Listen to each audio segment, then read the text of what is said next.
Thank you for joining me this Friday, the 29th of September. I'm Grady Wolf, market analyst with Bell Direct, and this is the weekly market update. Ahead of the RBA's rate announcement next week, let's look at the predicted rate outlook for the remainder of CY23, what this means for companies, and more importantly, what the outlook means for your portfolio this festive season. Higher for longer is the general fear across the local and international economies, heading into the next round of rate announcements out of global central banks, starting with the RBA on Tuesday next week.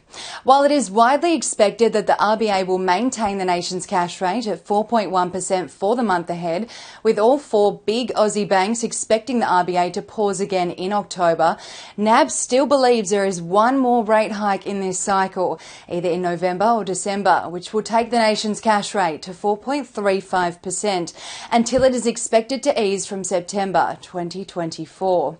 Rising fuel costs, cost of transport, food and other key drivers of CPI were the latest drivers of the CPI reading increase in August. But will this data be used as a reason to raise the cash rate on Tuesday? Tuesday's RBA meeting will mark the first with Michelle Bullock at the helm as the new Governor of Australia's central bank. And the release of key economic data over the last week will guide Ms Bullock's either bullish or bearish move come Tuesday.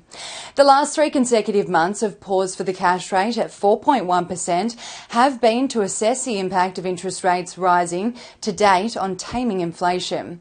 This week, though, the monthly CPI or inflation data reading for August came in as a rise to 5.2% for the month, up from 4.9% in July. But this rise was in line with market expectations. So what does higher for longer mean for businesses, and how can you judge just how resilient a company is in the high interest rate environment? Firstly, inflation remains stubbornly high despite interest rate rises. Rising retail sales spend and low unemployment are supporting reasons for the RBA to maintain higher interest rates for longer, to tame inflation back to the target range of 2 to 3%. For businesses in the higher cost operating environment, it is really important that cost management and pricing reviews are of priority. James Hardie Industries and Boral were two companies that excelled in FY23 reporting season, as investors were impressed with their respective companies raising their prices without impacting demand from customers. Ingham's also followed suit and saw revenues rise as a result. While rates remain high, investors should look at how the companies they either invest in or are watching either absorb costs or pass them on to customers, and how much debt each company carries, as the rising interest rates means higher levels of interest on debts to repay. Interest rates are anticipated to remain elevated until at least mid-2024, according to the Big Four banks. So how will this impact your portfolio, and what do you need to consider when making investment decisions? Cost reviews are key.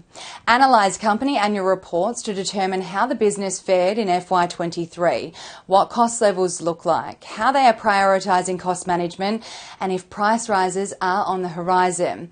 If the company is addressing all of these points, their likelihood to weather the high cost environment is stronger than those who absorb the full impact of rising costs.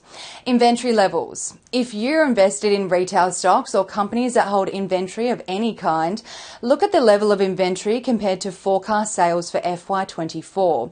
If there is a high level of inventory against an outlook for slowing consumer demand, this could be a reason to reconsider investment in this stock. Debt levels. With interest rates likely to remain higher for longer, a company's debt level is key to determining their strength on a financial front. Higher levels of debt will incur higher costs of interest, which will impact a company's ability to spend on growth in a time of high interest rates. Locally, from Monday to Thursday, the ASX 200 fell 0.62% as materials and technology stocks weighed on the key index, losing 2.16% and 1.7% respectively. The energy sector, on the other hand, offset some of the week's losses by gaining 2.63% over the 4 trading days, following the price of oil rising 3% on lower than expected oil inventory levels in the US. The winning stocks on the ASX 200 this week were led by Pro Medicus jumping 13.26% after Goldman Sachs reiterated their buy rating on the health imaging technology company, while ResMed also gained 11.6% over the week, and Coronado Global Resources rallied 11.14%. On the losing end of the ASX 200, Star Entertainment Group fell 13.5% after completing a $565 million capital raise from institutional investors, while Chalice Mining dropped 13.33% and Genesis Minerals fell 10.4%. Taking a look at the broader market, the All Ords fell 0.65% this week, despite Lithium Power International soaring just shy of 49% after the company confirmed it is in exclusive negotiations with Capricorn National del Cobra de Chile about a potential takeover. Deep Yellow also jumped over 21% this week, and Big Tin Can Holdings rose 20.3%. Tigers Realm Coal and Latin Resources weighed down the All Ords, each falling over 16%. The most traded stocks by Bell Direct clients from Monday to Thursday were CSL, Endeavour Group, Fortescue Metals Group, Coles Group, Champion Iron, Sigma Healthcare, Viva Energy, Zipco and Waypoint REIT. Clients also sold out of Duratec this week. On the diversification front, the most traded ETFs by Bell Direct clients this week were led by Van Eck Australian Corporate Bond Plus ETF, Vanguard Australian Shares Index ETF and Beta Shares Australian Major Bank Hybrids Index ETF. Taking a look at the week ahead, all eyes will be on the RBA's rate announcement on Tuesday, with the expectation of the current 4.1% cash rate to be maintained for another month. Australia's trade balance data for August is also out next Thursday, with the forecast of a decline in trade surplus to $7.5 billion from $8.04 billion in July. Overseas, US JOLTS job openings data for August is out on Wednesday, with the forecast of a fall in job openings to 8.5 million from 8.827 million in July. US ISM Services PMI is also out next Thursday, and later in the week we'll gauge US employment data through the release of September's unemployment and non-farm payrolls data.